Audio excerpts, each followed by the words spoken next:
We got to talk about the BTX celebrity game. How did y'all lose that game, Rome? Bad coaching, man. Shout out to Lonzo. Bad clock management, man. It's just crazy.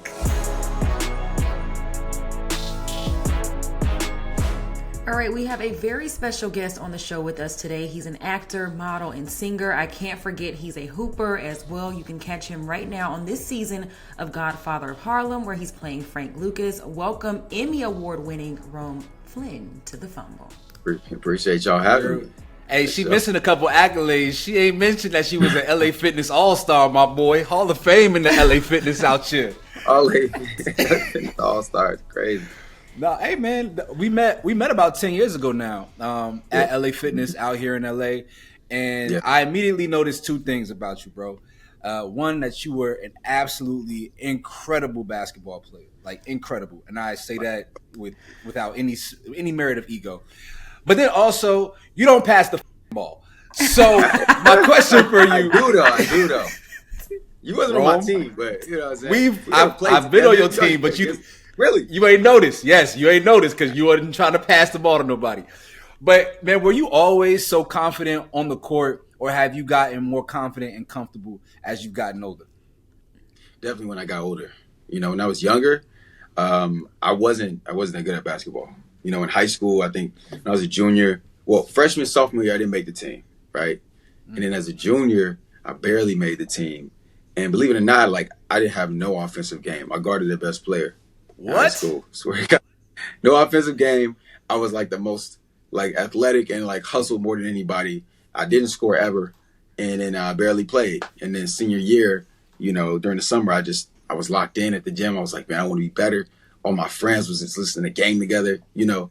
So then over the summer, I worked my ass off, and then I ended up getting hurt, and then had to start the year a little bit later. But then I kind of, you know, got more into my offensive game, I guess. Confidence-wise, like after high school, for sure. Damn, that's crazy, son. You cold. That's appreciate you. You real for that? Hey, you real. I ain't gonna say that. Okay, my question though, Rome. Rodney gets on this show all the time and talk about how good of a basketball player he is. Used to be good, Rome. And be honest to the viewers, because we all want to know. No, he's tough. I'm gonna say this though. He's very strong. Like. And he's kind of tall, like he's deceptively strong. So he guarded me a couple times, but he really physical. Guys from New York, they're like that, like playing out. You're from New York, right? Right, Rodney? Jersey. Okay, yeah. So guys who are from the East Coast, like they're very physical, and he can shoot the three. You know what? Thank you. Listen, weird, but yeah, I wouldn't lie to you. I'd be real if you couldn't. You know what I'm saying? I appreciate that. She really wanted you to be like, he's boo boo. He's like, he's not good. We got to talk about the BTX celebrity game. How did y'all lose that game, Rome? Bad coaching, man. Shout out to Lonzo. Bad clock management, man. It's just crazy. No, we was up about majority of the game, and they were playing to win. Like I knew Matt Barnes was going to play to win. Flo J came over to me. She like, we got something for you. You know, so they had their best defender on me. I'm like, y'all really playing boxing one out here. This is insane. And, you know, Lonzo was like, yo, we're going to put our bench in early. I'm just like, bro, we got to still win. So he was putting in 5 at a time. You know, as if you hoop, you know, that's crazy to break up the chemistry. And so he put us in with like 5 minutes left. Like, y'all got it now. I'm like, I don't know, bro. And then everybody on my team, they weren't passing the ball. You know what I'm saying? They was just like, yo, it's my turn. So let me ask you, man, because based on what you said earlier, you know, you didn't really have a career in high school that's worthy of any notation. Yeah. But as a grown man, as an adult, and really like in the last 5 or 6 years, you've been a part of some pretty incredible basketball moments. So what would you say is your greatest basketball achievement? Well, winning the NBA Celebrity All-Star Game that's definitely top of the line. I feel like as a hooper who plays in the gyms and different leagues, I've played everywhere. You know, I played in the Drew League, I played in Dykeman. I played real minutes. You know, it's not like you just go in when you're down 20 or up 20. Like I've played and started those games, and playing in that arena at Oracle was just like a feeling I never had as a basketball player.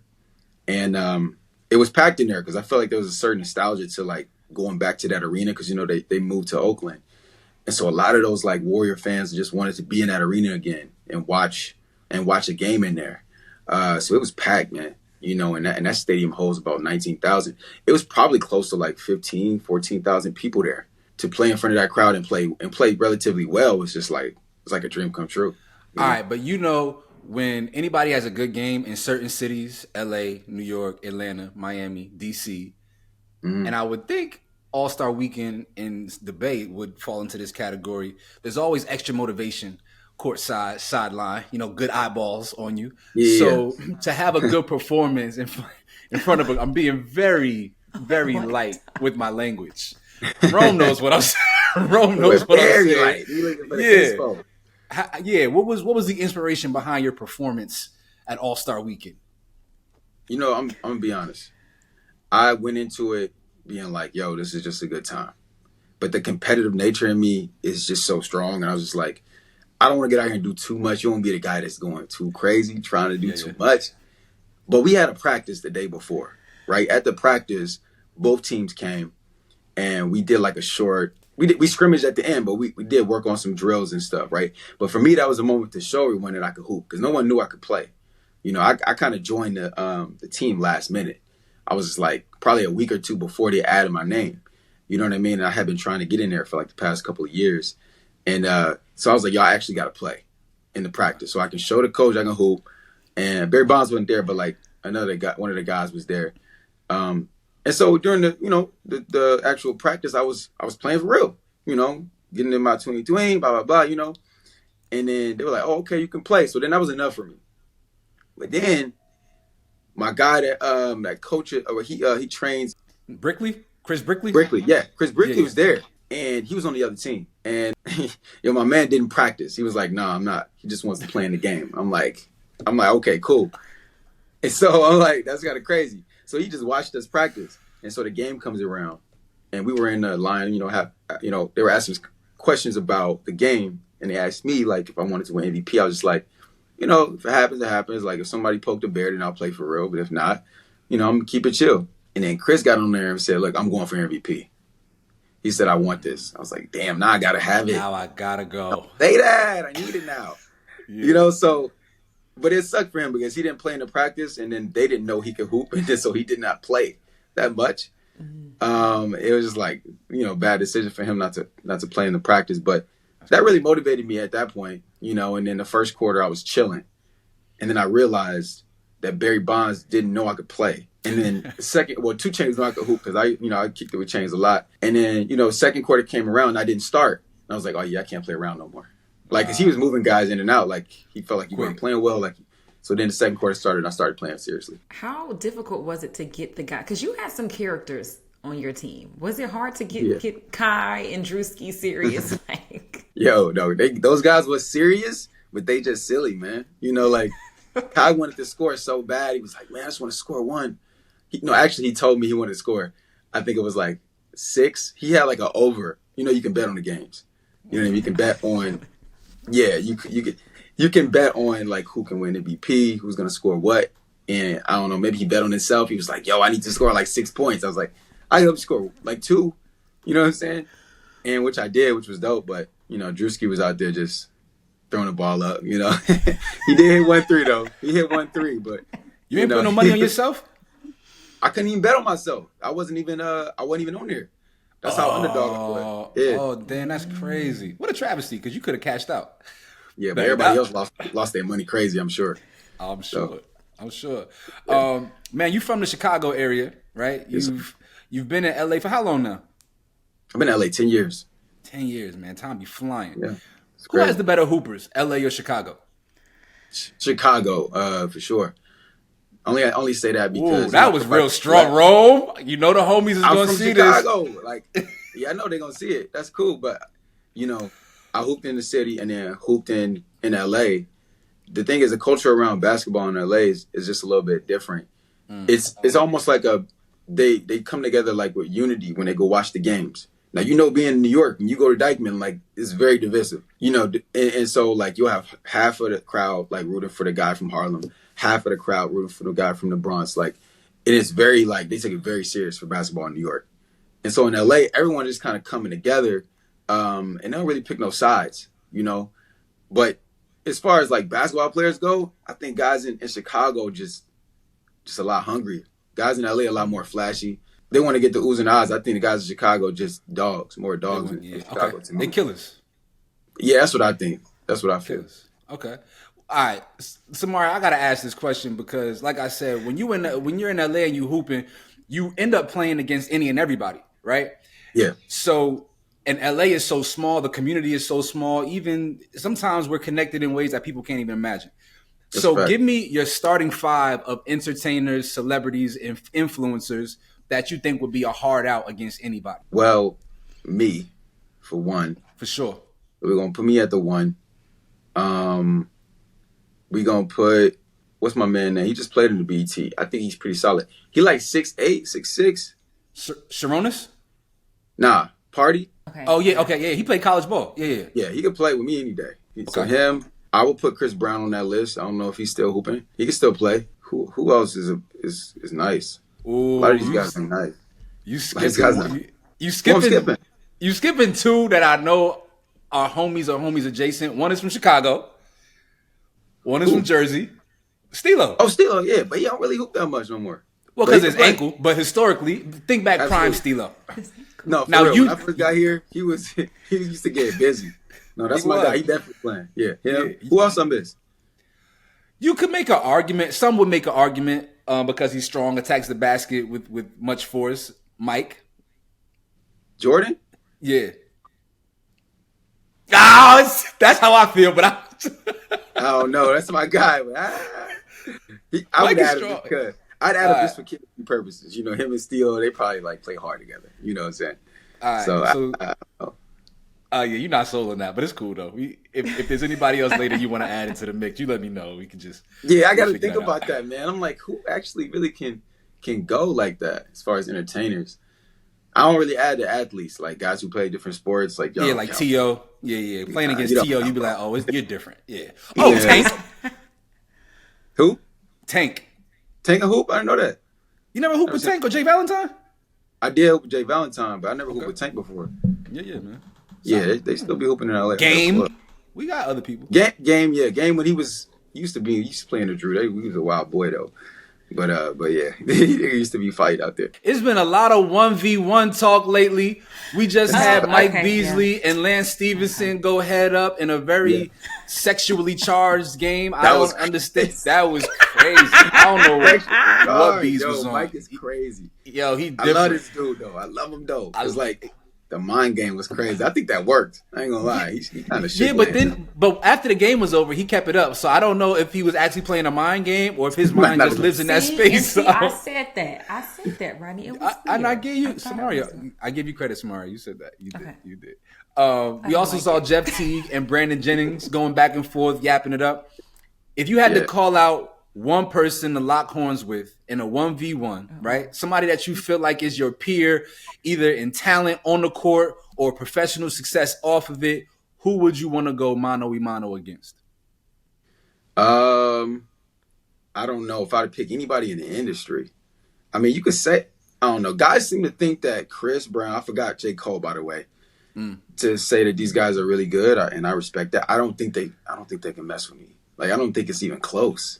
Okay. Like, yeah, I'll take a 1v1 with any of them. Like Chris, we can put anything. We can do it for charity. What's my homie? Gil too. Gil nice, yo, to be that old, to be 46, however old. Gil cold. I see him. He can't keep up though. You fast. Your first step is real quick. That's a mind game at this point. You know, the one-on-one thing is less about like if you're super strong. Like we gonna play through dribbles probably. Yeah, hopefully. You would hope. Yeah, I would hope. You know. Yeah. It's just about that first low. Hey, I'm going already. Is there a pro you think you could get? You think you could get Brandon Jennings right now today? I think so. I don't think he plays enough. I don't know if he still hoops that much. No disrespect. I know he had his time in the league. I ain't definitely trying to knock that. But I think I could get him. I ain't gonna lie. Yeah. Unless he just tries to like bully ball me, which I don't think he still can. Bully ball? You bigger than him. I don't know. I don't know. I haven't seen him in person. How tall is he? Like 6'1"? He's like 6'5". He's one of them like 5'11", 6 guys. So okay. It's not, you know. He's quick though. He got game. No lie. If it was Prime Jennings, not a chance. But I think right now, yeah, he'll underestimate me too. So I'll probably get a couple buckets just off that. That'd be interesting. We gotta see about this, man. But this I don't has think been great. You're not gonna play me though, but it's all good. He didn't even want to play. He didn't even want to play. He don't want to play T. He don't really want to lock. He don't really want to mix it up like that. He just kind of yapping. Chat. Yeah, he yapping. Ask Nick Young. Nick Young, I know I can hoop. We played in the league a couple times. Yeah, hey man, Nick is as funny as he is, Nick can still play. He's a shot maker. Yeah, he's a shot maker, bro. It's hard to stop him when he gets rolling. He's hit a couple of game winners on me, unfortunately. Rome, how would you say basketball kind of translates to acting or vice versa? I mean, I guess it just mirrors it mirrors the team aspect, right? I mean, when you're on set, like you have to work with the people you're working with, like the director, you're working with the DP, you're working with the AD, first AD, like that's kind of like your team. And also your more immediate team is like the people in the scene with you. You feel me? And it's the same thing with basketball, like it's a thing where when you're on the court, like you don't really think about anything. You kind of let your instincts take over. It's the same thing I feel like with acting, like when you're in a scene, like you don't really want to be overthinking. You want to let your preparation just kind of take over. It's the same thing for basketball to me. So, and also it's a little competitiveness in it too. Like, just in the nature of it. It's not like you working together, but also, you got to bring it depending on who you're working with. You can't I got to be ready. Just like when you're on the court, you're playing with a couple guys that are pretty good. When I get my shots, I got to knock them down. Like playing with, for instance, like, working with Viola Davis, right? That's like LeBron. You feel me? So you on the court with Ron. When he kick you to the corner for that three, you just better hit it. You working with V, you better make sure you prepared because she gonna bring it. Yeah. So you gotta do the same. Yeah. You worked alongside some legends. You're currently on The Godfather of Harlem. Forrest Whitaker is the lead.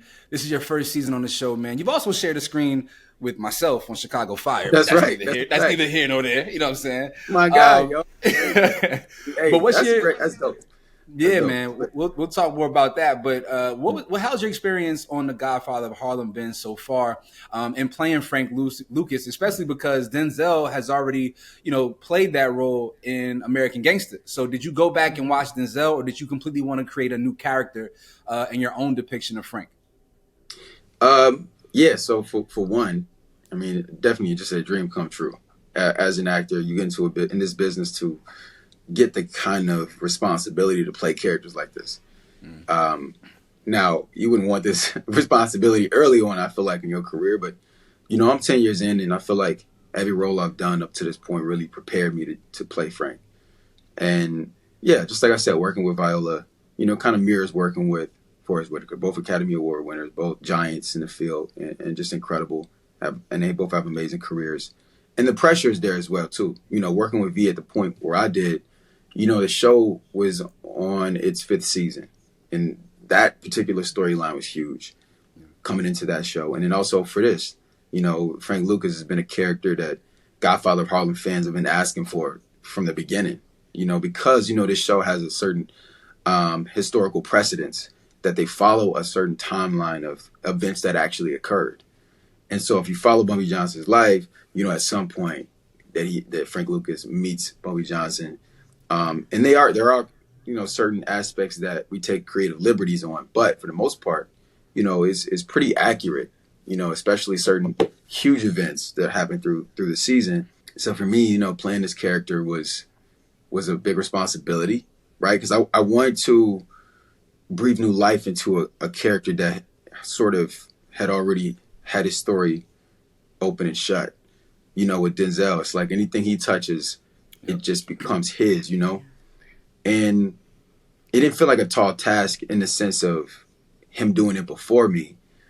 But there's always that perception, when people watch it, they're going to say, oh, he didn't do it like Denzel, or, well, that's the point. Denzel is one of our greatest actors ever, right? I'm not in a competition with him. We're in a totally different race right now. So yeah. I didn't draw any inspiration from Denzel. I'm inspired by him, but I didn't go and look and see what he did. I've seen the movie enough. I could probably recite lines. You know what I'm saying? Yeah. But it wasn't really about that. You feel me? Like, Frank Lucas, at his core, he wasn't the Frank Lucas we know when we meet him on the show, right? Mm-hmm. We know Frank Lucas to be infamous drug dealer, unpredictable, guy who flies, to Asia, to, he made the connections, he did all those things. But when we meet him, he's just a kid, from the South and trying to adjust himself in New York. And that was my goal, was to try to depict what that might have looked like. And I feel like just trying to capture his essence as opposed to like mirror who he was or talk like him or move like him. And try to just, for real, like at his foundation, just create a character that was fully dimensional and complex. Because that's what's interesting to watch. For sure. You know what I'm saying? Like a character that's struggling with his morality, struggling with his decision-making, whether good or bad, and having to live with it. And the repercussions of decisions that he makes, because in reality, that's universal to all of us. You feel me? We all make decisions that at some point in our lives that we wish we hadn't or wish we did. We got to live with it, but we all trying to figure it out. And so I just wanted to try to connect that, make that connection and distinction, and give him sort of like these redeeming qualities so that when you watch it, although he's doing these things, robbing and stealing, killing, you still want to root for him, right? You still want to be like, feel for him though. And so that's the only goal that I had this season, was to make sure people felt like that when they watched it. Yes. And I think you've done a great job. We had Marquand Smith on the show a couple of months ago. He talked about how they were so elated to have you on as Frank Lucas, a young Frank Lucas. But yeah, Rome, thank you so much for coming on. Absolutely. This has been a pleasure and a privilege, man. You've been on one hell of a run over the last 6-7 years, man. It's been so much ascension and so much growth, not just in your professional work, but as a person. It feels like you're freer, you're lighter. And not that I know you to the depths of your core, but I can clearly see some evolution and growth as a man. And so I'm excited for what's to come for you, brother. Like it's only up from here. I can tell. My brother, I appreciate y'all having me on. Let's not ignore the fact that we worked together. That was cool as hell. We was on set together. We was in the scene together. We were in the scene together. I think we talked to each other on Chicago Fire. I don't think our characters. Kinda. Came in like, yo, you gotta watch that. Go look my man up on that. He came in like, yo. Yeah, I need to go look that up. I'm gonna say this. Yo, when I seen Rome in Chicago, right? We were shooting Chicago Fire. My man wasn't happy like that. He was like, yo, they got me out here freezing my ass off at 3-4 in the morning. I was happy, but it was just like, yo, it was crazy. But I love it. I love that crew there. I love that cast there. I was dead tired. But man, that was an incredible cast though and crew, right? Like working on that show. Yeah, for sure. But now you in Puerto Rico. You're going to shoot in Puerto Rico. So you know what I mean? Yeah. See what's going on. Yeah, I dig what I said. I dig it. Yeah, you all just go check out the full season 4 of Godfather of Harlem. Let us know what you think of Rome Flynn's character. He's playing Frank Lucas. It's amazing. Drop down in the comments and let us know.